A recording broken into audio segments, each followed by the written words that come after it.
the jungles of New Guinea,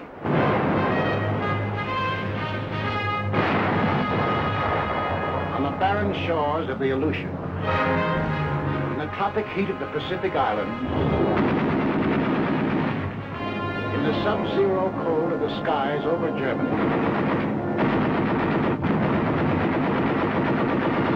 in Burma and Iceland, the Philippines and Iran, France, in China and Italy, Americans fighting. Fighting over an area extending 7/8 of the way around the world.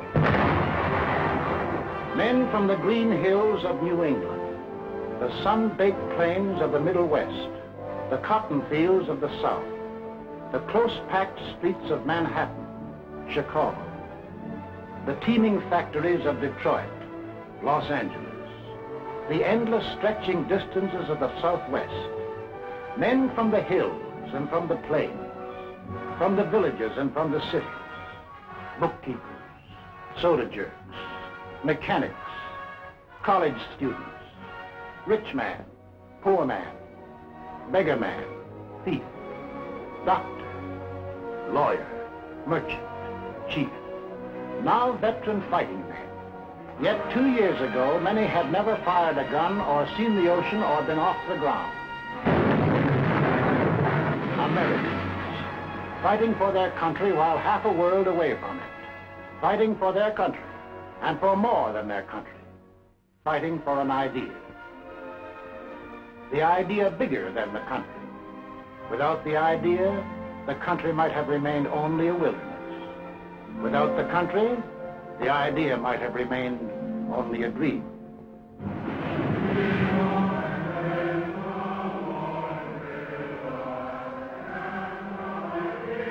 Over this ocean, 1607, Jamestown. 1620, Plymouth Rock. Here was America, the sea, the sky, the virgin continent. We came in search of freedom, facing unknown dangers rather than bend the knee or bow to tyranny. Out of the native oak and pine, we built a house, a church, a watchtower. We cleared a field, and there grew up a colony of free citizens. We carved new states out of the green wilderness: Virginia, Massachusetts, Rhode Island, Carolina. Then came the first test in the defense of that liberty. 1775, Lexington. Our leaders spoke our deepest needs. Colonists are by the law of nature free-born, as indeed all men are. It is the right of the people to alter or abolish it, and to institute new government. These are the times that try men's souls. But as for me, give me liberty, or give me death. In the midst of battle, it happened. The idea grew. The idea took form. Something new was expressed by men, a new and revolutionary doctrine, the greatest creative force in human relations. All men are created equal. All men are entitled to the blessings of life, liberty, and the pursuit of happiness. That's the goal we set for ourselves. Defeat meant hanging. Victory meant a world in which Americans rule themselves. 1777, Valley Forge. We fought and froze, suffered and died. For what? For the future freedom of all Americans. A few of us doubted and despaired. Most of us prayed and endured all. 1781, Yorktown. Now we were a free, independent nation. The new idea had won its first test. Now to pass it on to future Americans. The Constitution, the sacred charter of we the people. The blood and sweat of we the people. The life, liberty, and happiness of we the people. The people were to rule, not some of the people, not the best people or the worst, not the rich people or the poor, but we, the people, all the people.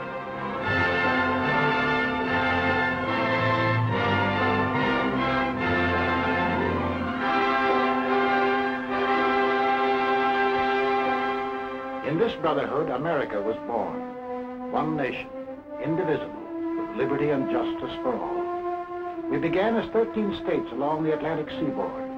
We pushed across the Alleghenies, the Ohio River, the Mississippi, the last far range of the distant Rockies. We carried freedom with us. No aristocratic classes here, no kings, no nobles or princes, no state church, no courts, no parasites, no divine right of man to rule man. Here, humanity was making a clean, fresh start from scratch.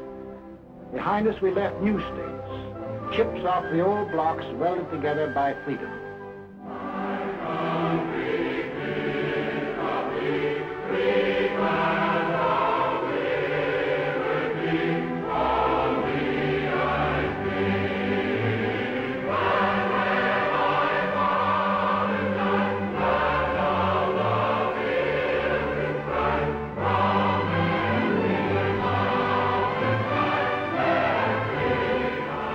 Until finally we were one nation, a land of hope and opportunity that had arisen out of a skeptical world. A light was shining, freedom's light. From every country and every clime, men saw that light and turned their faces toward it. Give me your tired, your poor, your huddled masses yearning to breathe free, the wretched refuse of your teeming shore. Send these, the homeless, tempest-tossed, to me. I lift my lamp beside the golden door. As strangers to one another we came and built a country, and the country built us into Americans. The sweat of the men of old nations was poured out to build anew. The sweat of our first settlers, the English, the Scotch, the Dutch, building the workshop of New England, of the Italian in the sulfur mines of Louisiana, of the Frenchman and the Swiss in the vineyards of California and New York State, of the Dane, the Norwegian, the Swede, seeding the good earth to make the Midwest bloom with grain, of the Pole and the Welshman, of the Negro harvesting cotton in the hot southern sun, of the Spaniard, the first to roam the great Southwest, of the Mexican in the oil fields of Texas and on the ranches of New Mexico, of the Greek and the Portuguese harvesting the crop the ocean yields, of the German with his technical skill, of the Hungarian and the Russian, of the Irish, the Slav, and the Chinese working side by side. The sweat of Americans, and a great nation was built.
of the men of all nations built America, and the blood.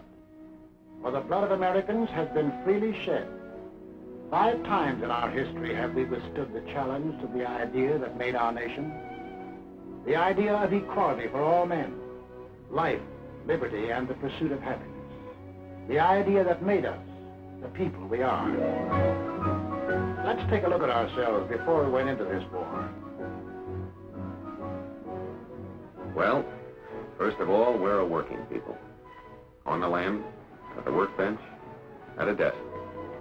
And we're an inventive people.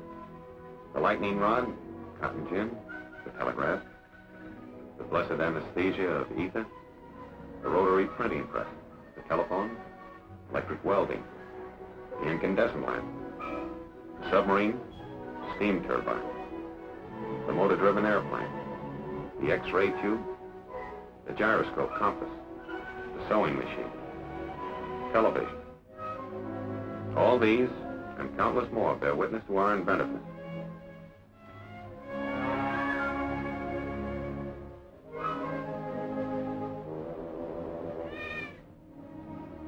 And this inventiveness and enterprise, plus our hard-won democratic ideal of the greatest good for the greatest number, created for the average man the highest standard of living in the world. 32.5 million registered automobiles, 2/3 of all the automobiles there are in the entire world. We demand the highest standards in sanitation, purity of food, medical care. Our hospitals are models for the world to copy. We want the best for the average man, woman, or child, particularly child. We have reduced the hazard of being born.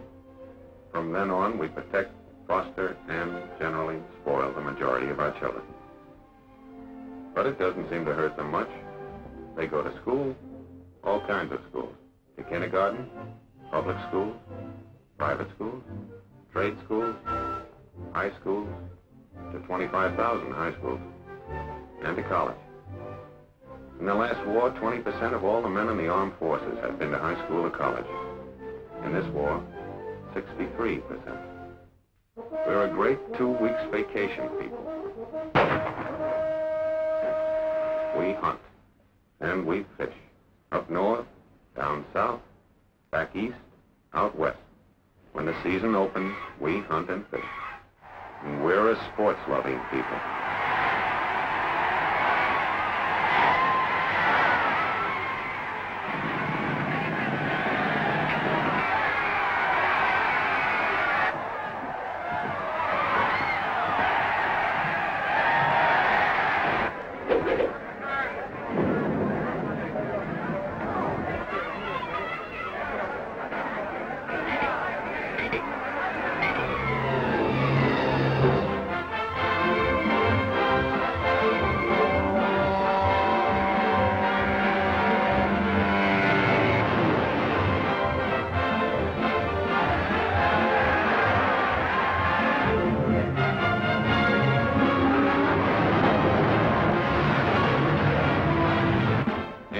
Probably the travelingest nation in all history. We love to go places. We have the cars, we have the roads, we have the scenery. We don't need passports, but sometimes we need alibis. The foreigner is enchanted and amazed by what we like to put on our stomachs.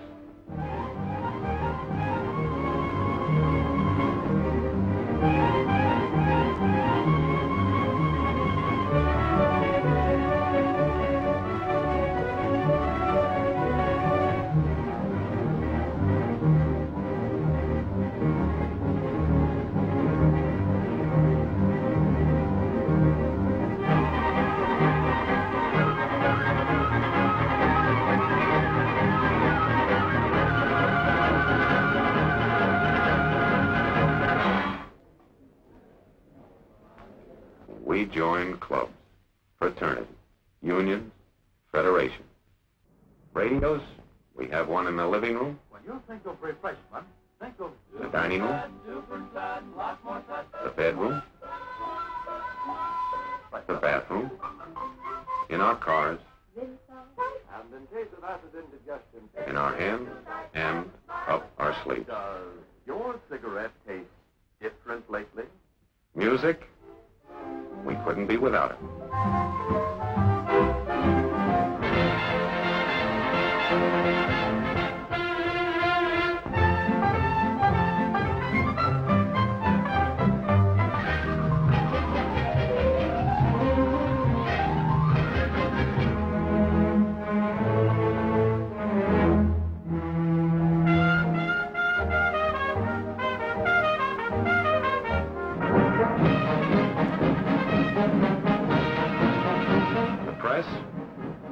Yes, it's the biggest, but most important, it's the freest on Earth. Over 12,000 newspapers of all shades of opinion, books on every conceivable subject, and more than 6,000 different magazines, not counting the comics. Churches, we have every denomination on Earth. 60 million of us regularly attend, and no one dares tell us which one to go to. We elect our own neighbors to govern us. We believe in individual enterprise and opportunity for men and women alike. We make mistakes. We see the results.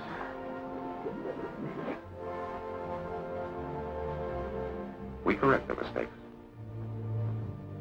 We skyrocket into false prosperities and then plummet down into false, needless depressions. In spite of everything, we never lose our faith in the future. We believe in the future. We build for the future. Yes, we build for the future. And the future always catches up with us. Before we're done building, we've developed something new and have to start rebuilding. That's roughly the kind of people we are. Boastful, easygoing, sentimental, but underneath passionately dedicated to the ideal our forefathers passed on to us, the liberty and dignity of man. We've made great material progress, but spiritually we're still in the frontier days. Yet deep down within us, there is a great yearning for peace and goodwill toward men. Somehow we feel that if men turn their minds toward the fields of peace, as they have toward the fields of transportation, communication, or aviation, wars would soon be as old-fashioned as the horse and buggy days. We hate war. We know that in war, it's the common man who does the pain, the suffering, the dying. We bend over backwards to avoid it. But let our freedoms be endangered, and we'll pay and suffer and fight to the last man. That is the America. That is the way of living for which we fight today. Why? Is that fight necessary? Did we want war?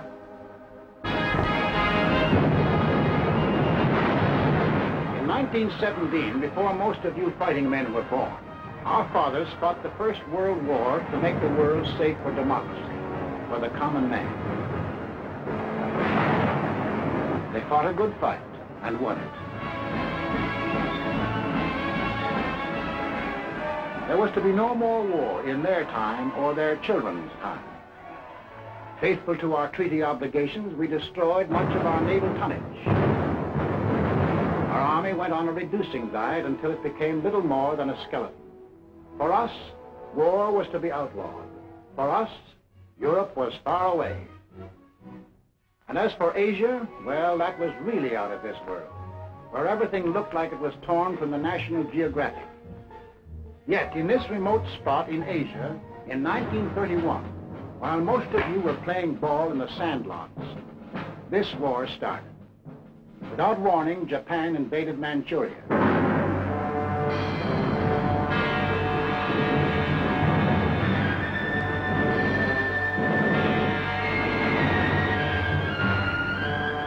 Once again, men who were peaceful became the slaves of men who were violent.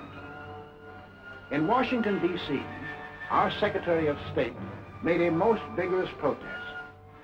The American government does not intend to recognize any situation, treaty, or agreement which may be brought about by means of aggression.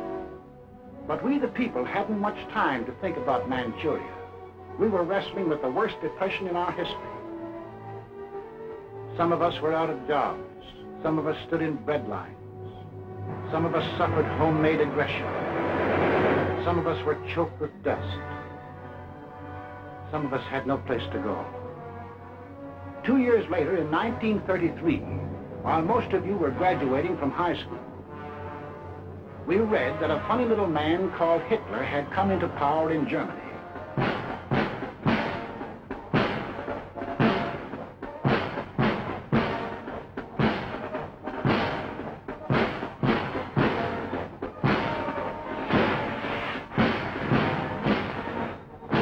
We heard that a thing called the Nazi Party had taken over.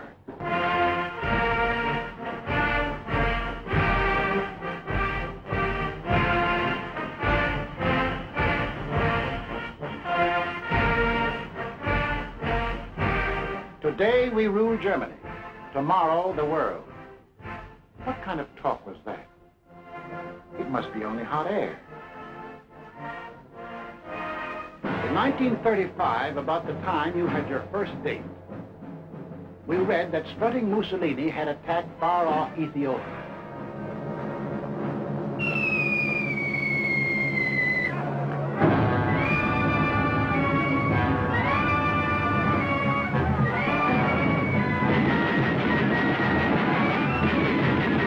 The disease seemed to be spreading, so Congress assembled to insulate us against the growing friction of war. We want no war. We'll have no war, save in defense of our own people or our own honor. Toward this end, our chosen representatives passed the Neutrality Act. No nation at war could buy manufactured arms or munitions from the United States. In 1936, when you were running around in jalopies, we were disturbed by news from Spain.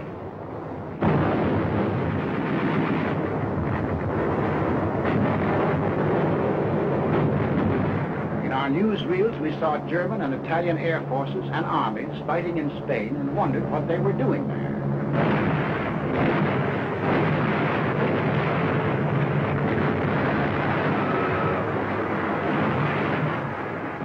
For the first time, we saw great cities squashed flat, civilians bombed and killed.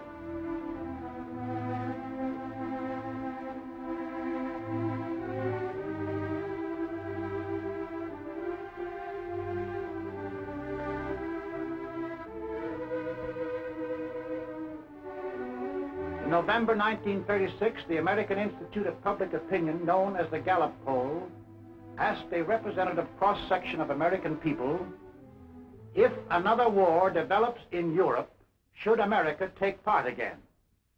No. 95%. We the people had spoken. 19 out of 20 of us said, include us out. To further insulate ourselves, we added a cash and carry amendment to the Neutrality Act. Not only wouldn't we sell munitions, but we wouldn't sell anything at all, not even a spool of thread, unless warring powers sent their own ships and paid cash on the line. In 1937, the press services received a flash from Asia.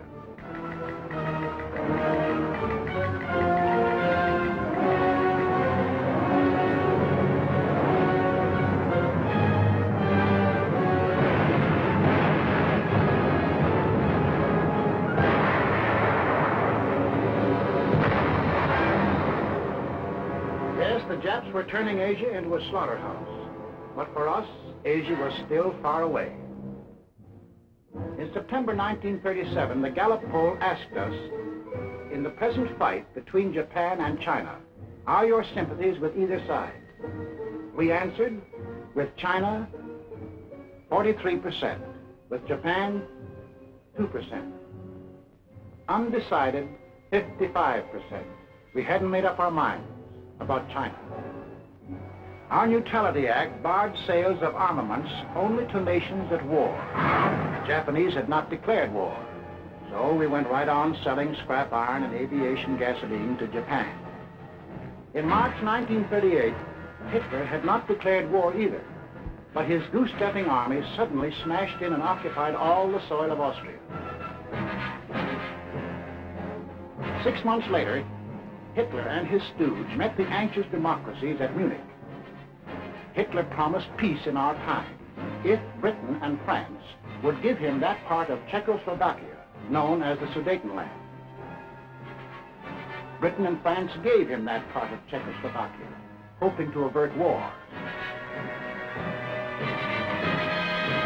Now we had his word, peace in our time. At home, we began to hear strange headlines. Extras, FBI captured German agents. Read all about it. Nazi spy getting captured. We sat in our theaters unbelieving as motion pictures exposed Nazi espionage in America. As Germans, we know that if America is to be free, we must destroy the chain that ties the whole misery of American politics together. and that chain is the United States Constitution. Could these things really be? Yes, these subversive acts were happening in real life every day. German-American bonds organized for the purpose of destroying us marched under our very noses.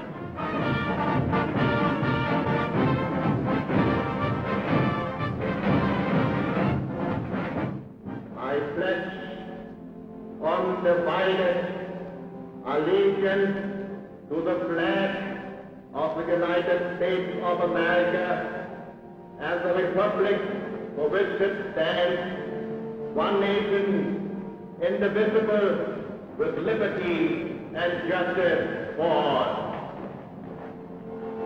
In our press, we read the news from abroad that Nazis were spending millions, arming Germany to the teeth.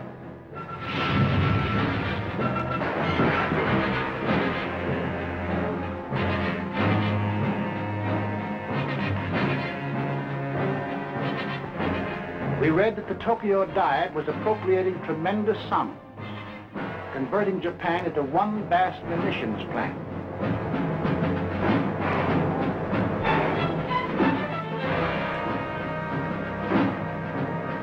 We watched these supposedly poor, have-not nations spend huge sums for armament, and we wondered why. Arrogantly, they told us why. They had declared war on us long before the shooting started. We have actually been at war since the day when we lifted the flag of our revolution against the democratic world. The Germans are noble and unique race, to whom the earth was given by the grace of God.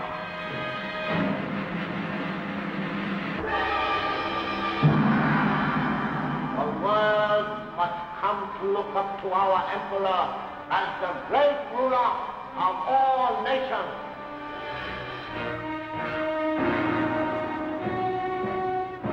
When the people of these three nations elected to follow their leaders, Death Incorporated, they organized to smash personal freedom, equality of man, freedom of speech, freedom of religion,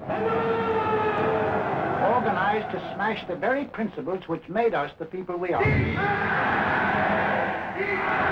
So in December 1938, when the Gallup poll asked us, should the United States increase the strength of its Army, Navy, and Air Force, we answered yes, 85%.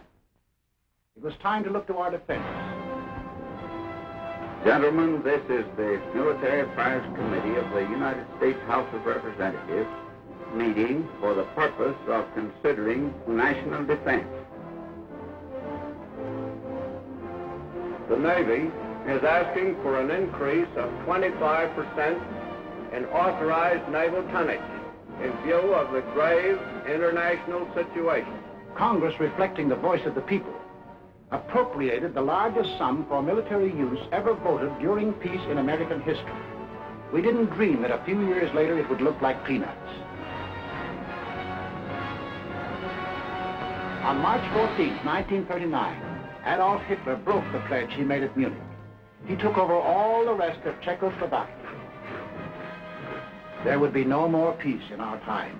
April 7, 1939, as we here in America observe Good Friday, Italy attacks Albania.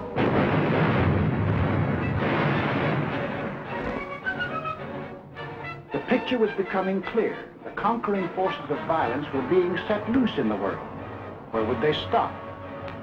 In a last desperate effort to avert a world war, President Roosevelt, as a neutral, sent messages to Hitler and Mussolini, asking their promise to respect the independence of 30 free countries. To Adolf Hitler, this message was a huge joke as he repeated the names to a jeering Reichstag. Schweden, Dänemark, Niederlande, Belgien, Großbritannien, Irland, Frankreich, Portugal, Spanien, die Schweiz, Liechtenstein, Luxemburg, Polen, Ungarn, Rumänien, Jugoslawien, Russland, Bulgarien, Türkei, Irak, Arabien, Syrien, Palästina, Egypt. This was the only answer the president received. On September the 1st, 1939, the Nazi army smashed into Poland.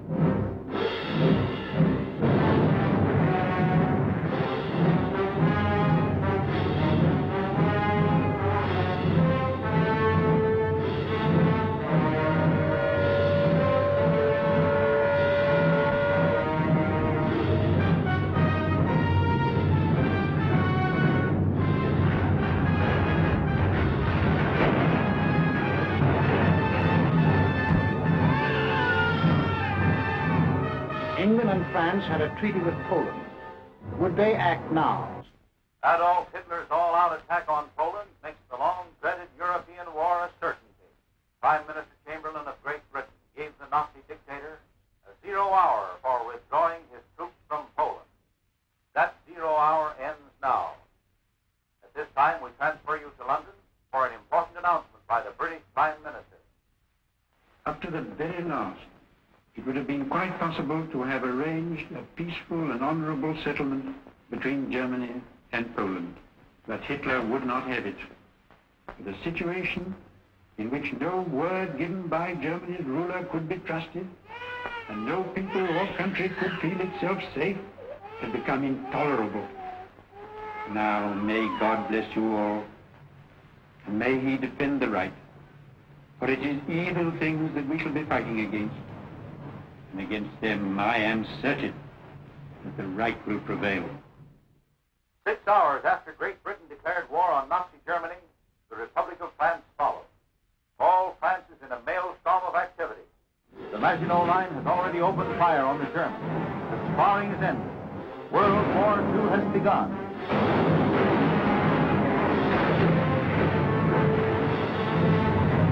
At home, we were asked, what country do you consider responsible for causing this war? Germany, 82%. We Americans had no doubt who started it. Also, we began to fear that this war was going to concern us. President Roosevelt called a special session of Congress to reconsider the embargo against selling munitions. I have asked the Congress to reassemble in extraordinary session in order that it may consider and act on changes in our neutrality law. The men of Congress wrestled with their beliefs and our futures. They debated and they argued. The arms embargo is far too great a security.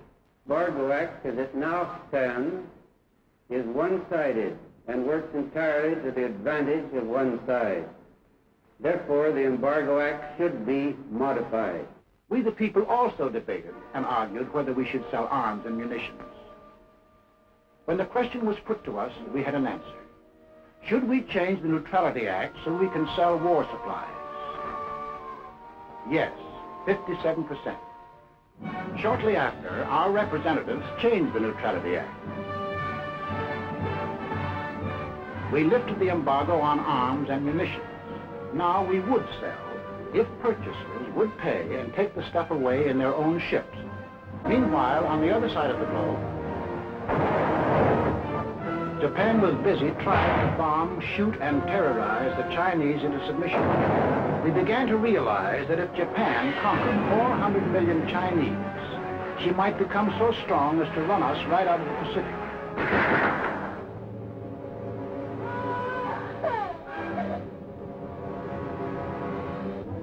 You will remember that 2 years earlier, in September 1937, when we were asked, in the present fight between Japan and China, are your sympathies with either side? Only 43% were with China. Most of us were undecided. In June 1939, when we were asked the same question, 74% said we were with China. Now our minds were made up. When we loaded our scrap iron on Japanese ships, our citizens protested. Let Mr. Atchison, Assistant Secretary of State, tell us the inside of the story. So until the middle of 1940, the restriction of exports to Japan took the form of moral embargoes of aeroplanes and direct munitions. Then Congress passed the Export Control Act, and increasing cutoffs of scrap iron, aviation gasoline, and other strategic items followed. Exports were curtailed to the limit which those responsible for our defense were willing to risk. It was a fearful responsibility.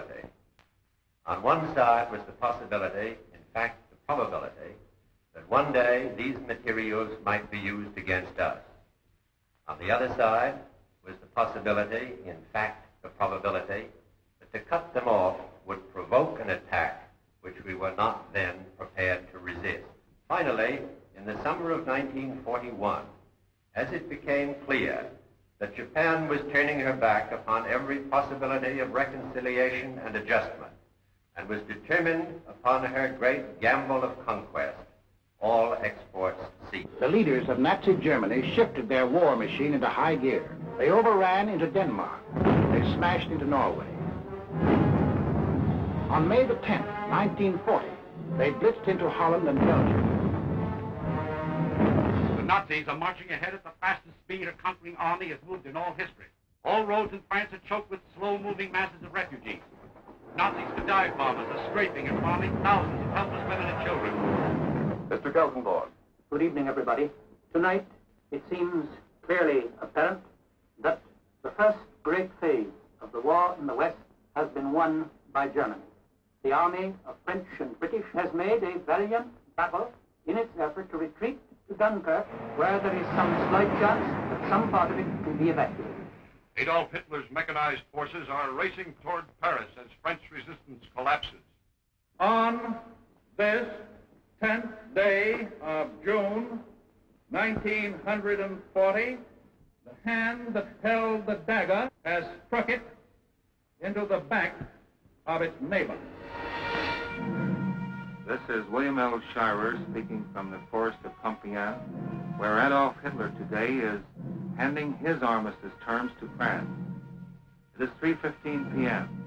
Adolf Hitler strides slowly toward the little clearing. I can see his face. It is grave, solemn, yet brimming with revenge. Off to one side is a large statue of Marshal Foch. Hitler does not appear to see it. Now we see the French walking down the avenue, led by General Hunsinger. Hitler and the other German leaders rise as the French enter. General Keitel reads the preamble to the German armistice terms. This whole ceremony is over in a quarter of an hour. The last time I saw Paris, her heart was warm and gay. I heard the laughter of her heart in every sweet cafe. The last time I saw Paris, a tree was dressed for spring, and lovers walked beneath those trees, and birds found songs to sing. I dodged the same old taxi cab that I had dodged for years. The chorus of their squeaky horns was music to my ears. The last time I saw Paris, her heart was warm and gay. No matter how they changed the world, I remember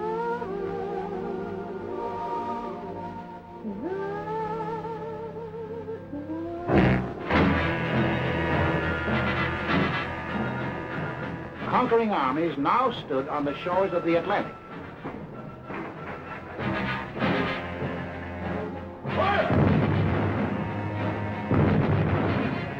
The danger was suddenly close.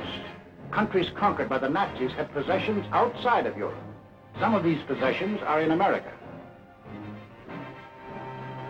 Would the Nazis demand the French naval units at Martinique? Would the Nazis move into the Dutch oil fields at Curacao? Would the Nazis seize the French naval base at Dakar for invasion of South America? Already in Brazil, there were over 1 million Germans who lived exactly as they did in Germany. 1,200 German schools with Nazi textbooks and Nazi teachers. Nazi newspapers. Hermann Goering glider clubs had been established. Also in Brazil, there were 260,000 Japanese taking orders from Japan. In Ecuador, within easy bombing range of the Panama Canal, German airlines had been established. German pilots were reserve officers of the Luftwaffe. The German transport planes had bomb racks already built in. In Argentina, German athletic clubs similar to the Hitler Youth Movement had been organized exclusively for Germans.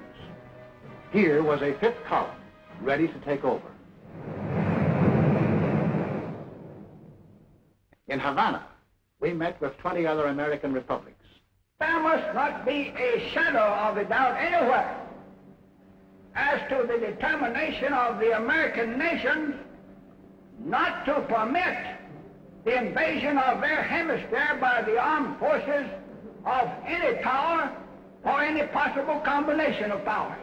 20 American nations stood firm. The Americas would not allow any European colony in this hemisphere to be transferred to a non-American power. We said, keep out. We meant it. We must increase production facilities for everything needed for the Army and Navy for national defense. I believe that this nation should plan at this time a program that will provide us with 50,000 military and naval planes. To protect our shores, we authorized construction of a two-ocean navy, the greatest the world has ever known. At least it would be the greatest navy when completed in 1944. But then, in 1940, it was only a paper navy. Our fighting forces at that time consisted of an army of 187,000 men, a navy of 120,000, and this dot was the Air Corps, 22,387 strong. All told, 330,000 men. We had makeshift supplies, makeshift equipment, stovepipes for cannon, bags of flour for bombs, and trucks were labeled tanks.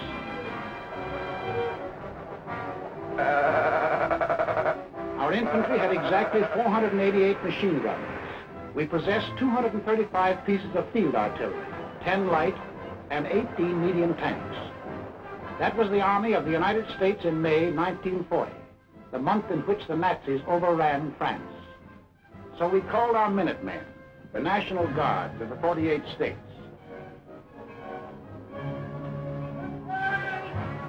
And most important, Congress passed the Selective Service Act. For the first time in our history, we began mobilizing an army while still at peace. The first number is serial number 158. This is the Army, Mr. Jones. No private room for telephone. You had your breakfast in bed before, but you won't have it there anymore. The second number, which has just been drawn, is 192. This is the Army, Mr. Green. We like the barracks nice and clean. You had a housemaid to clean your floor, but she won't help you out anymore. Do what the builders command. They're in the Army and not in a band. This is the Army, Mr. Brown. You and your lady went to town. She had you worried, but this is war, and she won't worry you anymore. So she won't worry you anymore.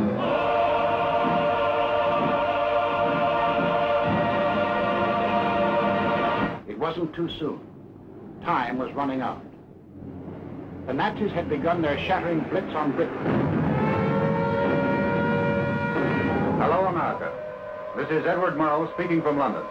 There were more German planes over the coast of Britain today than at any time since the war began. Anti-aircraft guns were in action along the southeast coast today.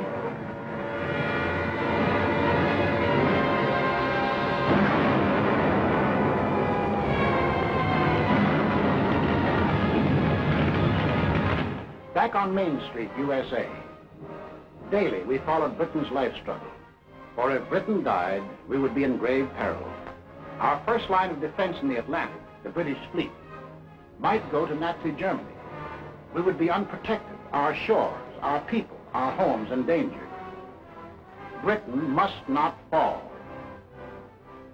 In our harbors, idle and rotting, lay ancient destroyers. They had been built for World War I, but this was World War II, and this gave us an idea. 50 tired, over-aged destroyers were revitalized, transferred to Great Britain. We received a chain of bases stretching from Newfoundland to British Guiana. These bases threw a steel wall around the Caribbean. These bases gave new safety to the Panama Canal. It was now clear to aggressors that we were conscious of the threat they represented to our country. Mr. Burley, Assistant Secretary of State, will tell us how they got together and tried to scare us off. From 1936 on, it became increasingly clear to the world that Germany, Italy, and Japan were pursuing a common pattern of aggression, both in Europe and in the Far East. On September 27, 1940, these three powers signed the so-called Pact of Berlin, or Tripartite Pact, a treaty of far-reaching alliance.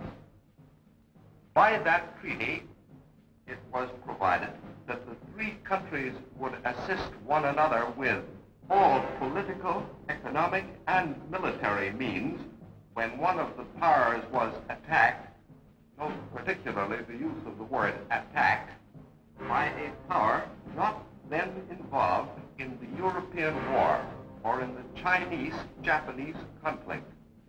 The last of these provisions was aimed directly at the United States. Tokyo celebrated.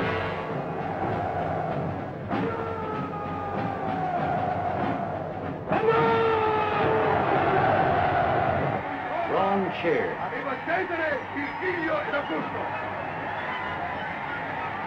Berlin hired itself hoarse. It was clear now that the three Axis countries definitely stood against us. More anxious than ever, we watched the life and death struggle for the possession of the skies over Britain.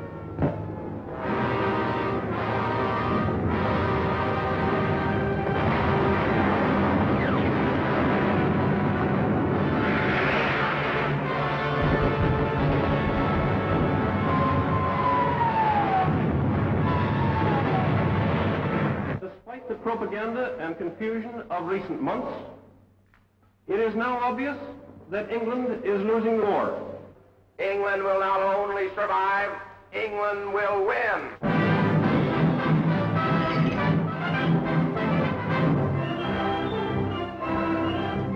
So, when we were asked, should we keep out of war or aid Britain even at the risk of war? Aid Britain even at the risk of war, 68%. Thus, the march of conquest of the self-termed master races changed our national attitude from 1936, when only 1 out of 20 Americans thought we would be involved in war, to 1941, when 14 out of 20 Americans were willing to risk war if war was necessary to ensure Axis defeat. I ask this Congress for authority and for funds sufficient to manufacture additional munitions and war supplies of many kinds to be turned over to those nations which are now in actual war with aggressor nations. Our most useful and immediate role is to act as an arsenal for them as well as for ourselves. We shall send in ever-increasing numbers ships, planes, tanks, guns. That is our purpose and our pledge. By an overwhelming majority, Congress passed Lend-Lease, Bill number 1776, another declaration of independence. Independence from tyranny, 1941 style. On April 6, 1941, the Nazi juggernaut overran into Yugoslavia and Greece. On June the 22nd, 1941, the success-crazy Nazis took their longest step toward world conquest. Without any declaration of war, they blitzed into Russia.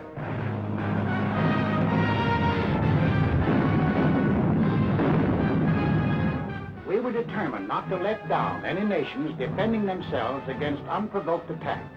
So we extended Lend-Lease to these new victims. Now, the Lend-Lease products of our factories were being unloaded in the bombed ports of Great Britain, at the Red Sea ports for the British in Africa. Lend-Lease was being hauled over the Burma Road to China.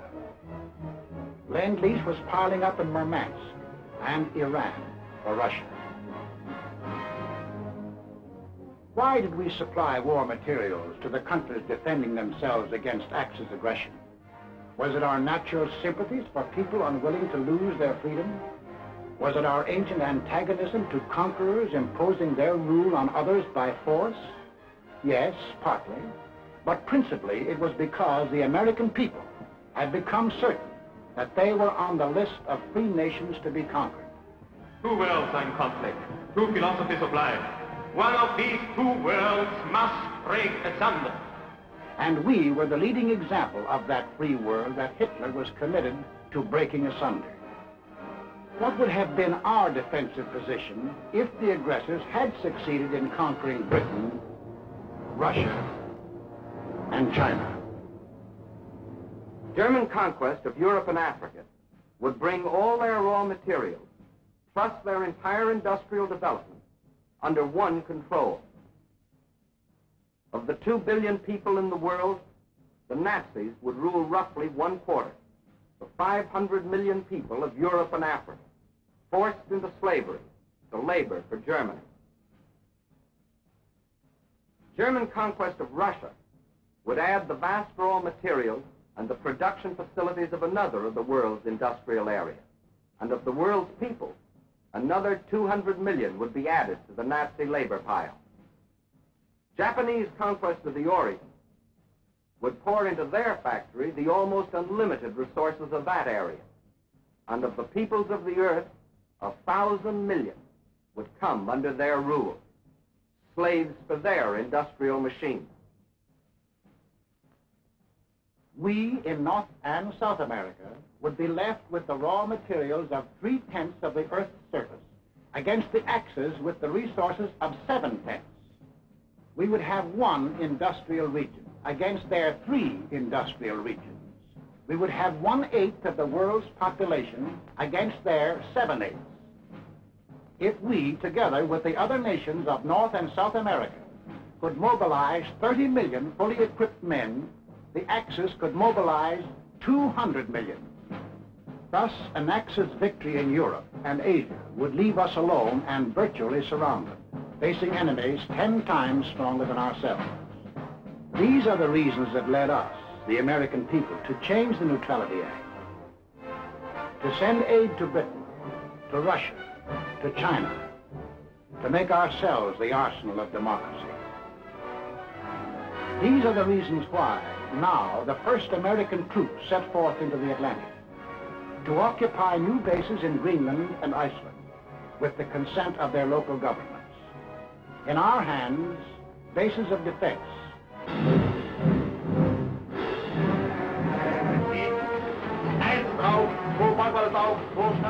The Germans open unrestricted submarine warfare.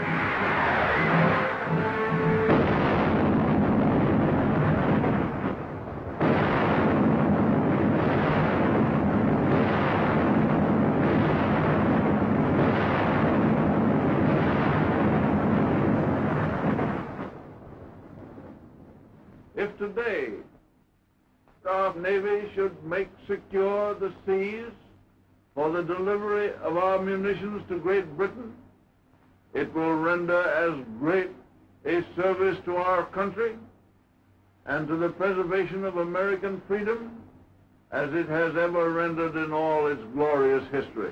We want those cargoes protected. An aroused Congress repealed the entire Neutrality Act. We armed our merchants, and for the first time they steamed into combat zones to deliver Lend-Lease. While this was going on in the Atlantic, the Japs, by so-called agreement with the puppet government of defeated France, moved in on Indochina.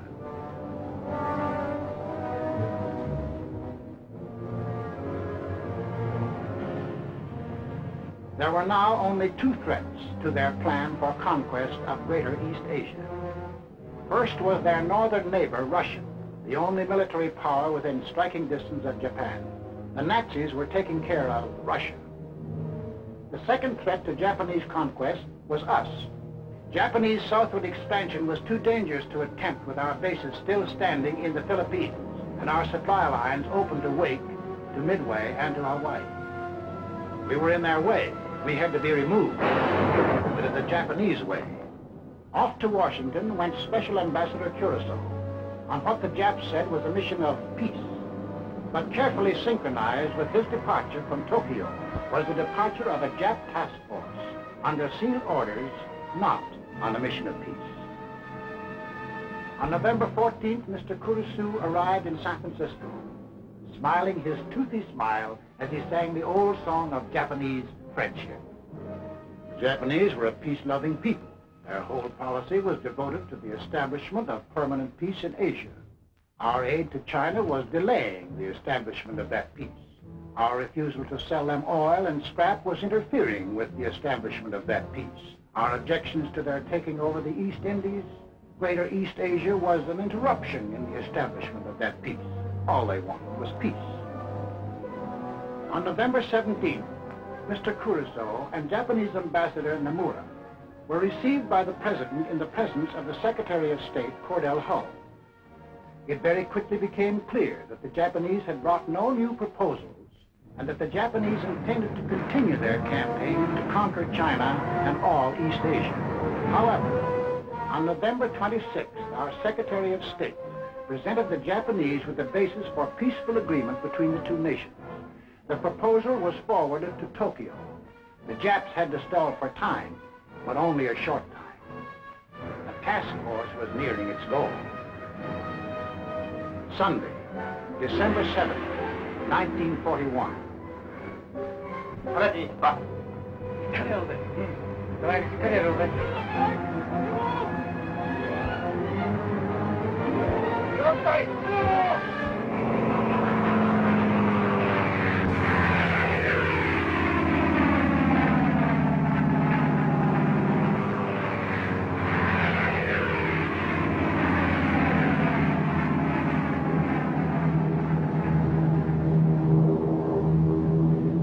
p.m. Eastern Standard Time. The Japanese emissaries are expected at the State Department to keep a 1 o'clock appointment they had requested in order to present their answers to our proposals. 1:05 p.m. The Japanese planes are approaching Hawaii.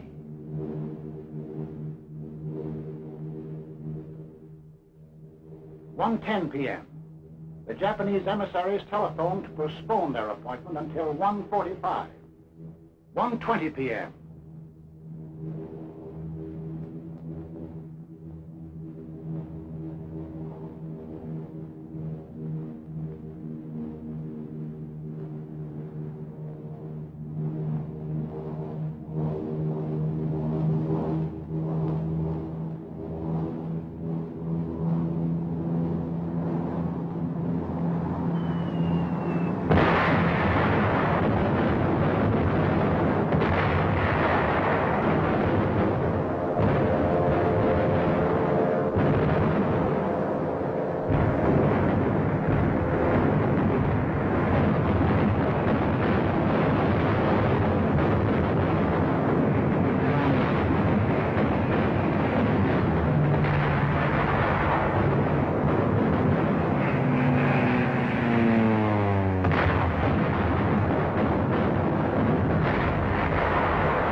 p.m. The Japanese envoys, smiling and correct, arrive at the State Department. 2:20 p.m.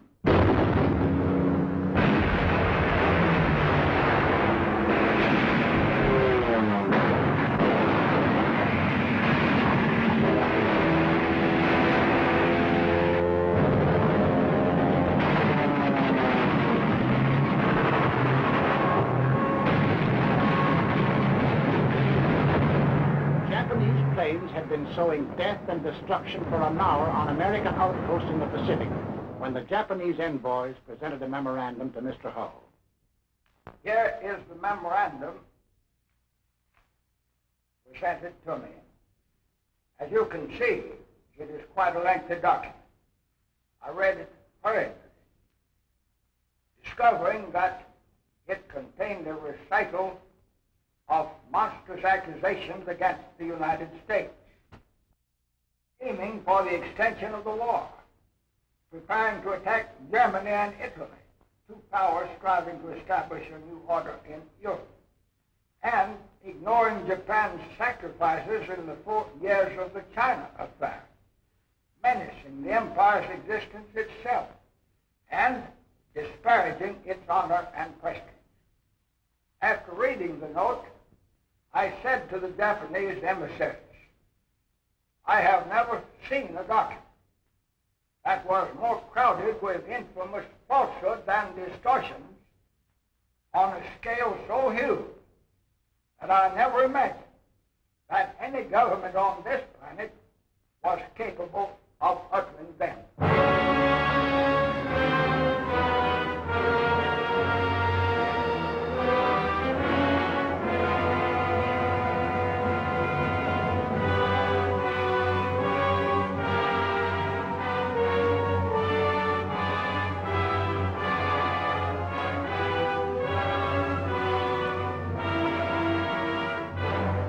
I ask that the Congress declare that since the unprovoked and dastardly attack by Japan on Sunday, December 7, 1941, a state of war has existed between the United States and the Japanese Empire.